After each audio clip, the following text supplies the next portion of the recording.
What is up, people? It is Dr. Funky here, showing you how to use a custom IP address on Windows 10. So the first thing you do is to open the search box, type control panel, just like that, and click open. Go to network on internet and then network and sharing center.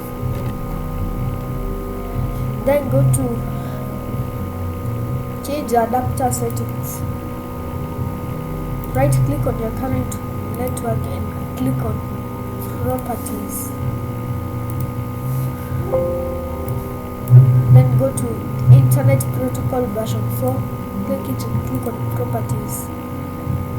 I set it to obtain an IP address automatically, but I will click this for the sake of this video. Then you want to press Windows and type on AFD, click on open, then type ipconfig. You can see all of this info. When you look at your default gateway, you have these numbers here, but I want us to focus on here up to 100. Right click it to copy it and then go back here and then type in what you have been given. But you want to type an IP address that is above 100. I recommend above 100. For this time, I will use 157. Subnet mask is always the same, and the default gateway is 192.168.101. It may be different for you. It may be 1.1. But don't worry, it will not affect your router. You just need to copy what you copied in CMD. Then you need to use a DNS server.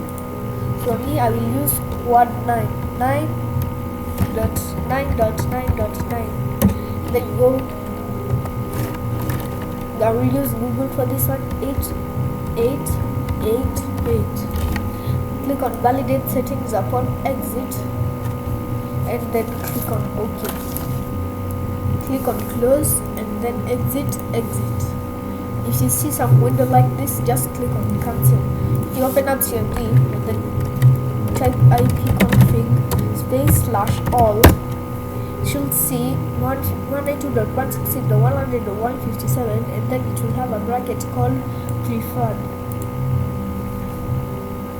Another thing you should note is that your IP address must not be the same for like your phone, your TV, your tablet, your other computers on your network. Other devices on your network basically have their own IP address. If you type in their IP address, both the devices will not get internet access. So that's it for this video. Make sure to leave a like, share and subscribe. If you have any questions, comment them down below and I'll see you in the next one.